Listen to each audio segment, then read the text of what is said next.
So yan guys, what's up mga katikman? So another day, another food vlog tayo mga idol. So nandito naman po tayo sa gitna ng Sampaloc Lake kung saan naandito na po yung mga tao. Ang daming tumatambay, ang daming nagpipiknik. Ayan guys, so dito nagsimula si Instagram Laguna dun sa kanilang coffee shop.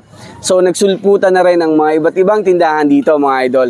At ito po, yung isang tindahan dito, ang isa nating iba-vlog, ito ang The Serve. Ayan, The Serve ang pangalan, pero yung pinagmamalaki niya na tinda niya dito is yung kanilang mango sticky rice. Ayan guys, for only 120 pesos. Mango sticky rice. So, ang sabi niya doon sa kanyang kataga, hindi mo na kailangan maghintay para itry. So, yun. Tikman natin tong kanilang mango sticky rice. Ano? So, ito na kagad. So, meron mango sa ibabaw talaga. 120 lang to mga idol. So, sticky talaga yung rice. Oh. Parang hirap kunin. Eto na guys. Parang unang subo mo pa lang, busog ka na. Kasi gawa nung kanin. Masarap.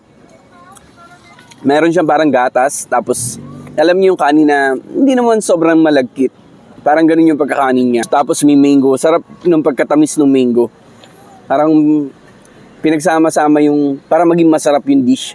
Sarap ng mango rice. Tapos guys, bukod dito, sa The Serve, meron silang tinitindang mga foods. So, kung magpipiknik ka dito, ayan, marami silang pakulo dito. Meron mga games, pwede mga pambata. So, kung yung kasama kayong mga kids, pwede maglaro dito. Tapos, meron din silang mga board games. Ayan, libreng-libre yung gamitin kapag nakatambay kayo dito. So, ito yung kanilang isang sandwich. Ito yung hotdog sandwich for only 90 pesos, guys. Oh.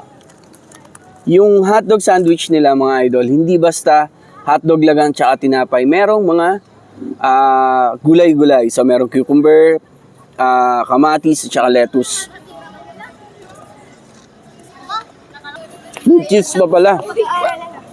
Tsaka sauce. Parang 90 pesos, sulit na sulit ka dito Maganda yung pakulo ni ate. Tapos ang ganda ng lalagyan, no? Ito naman yung ham and egg. Ang ganda ng lalagyan, no? Di ba? Parang ang lakas mga sosyal ng pagkain, di ba? So, tambay ka dito, kakain ka ng ganito, di ba? Pero, sa halagang 90 pesos lang. Sarap ng ham. Lasang bacon, tapos may egg pa, Sarap. Tapos ito guys, ito yung cute nilang lalagyan ng french fries. Ito guys, 50 pesos lang.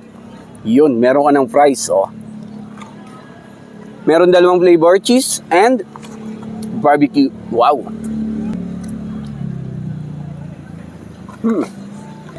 Tapos guys, ito mga cute na drinks na nakikita nyo guys, ang tawag nila dito, fruity soda. Guys, napakamura na ito, 45 pesos lang. May kasama pang lemon, may slice of lemon. So, ang flavor na ito guys, green apple at saka strawberry. Ayan. So, green apple, tikman natin. Nakaka-refresh talaga. Sarap 45 pesos. Parang ito na yung pinakamura na tikman kong fruity soda. So, subuli ako ng mango sticky rice nila. Masarap yung pagka-mango. And, syempre, meron silang coffee. Ayan. So, ito yung best seller daw sa kanila, yung butterscotch latte. Ayan. Para nakaka-excite tikman kasi medyo kakaiba yung flavor ngayon. Hindi sa mga nakasanayan nating Spanish, mocha. Ito naman, butterscotch latte.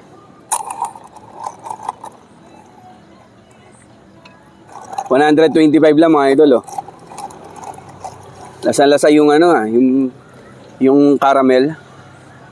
Tikman nyo na rin po itong The Serve at marerecommend ako naman na tikman nyo rin itong mango sticky rice. Sa mga naghahanap po dyan ng mango sticky rice, hindi na natin kailangan pumunta ng Thailand, So, kayang-kayang gayahin niya ng mga kababayan natin. So, tikman nyo na rin itong mango sticky rice dito po sa Sampaloc Lake, sa gitna. Ayan. So, ito na yung bagong tambayan. Picnic ka dito, mag-food trip. Ayan, The Serve mo yan. So, ayan guys, tikman nyo na rin. Thank you!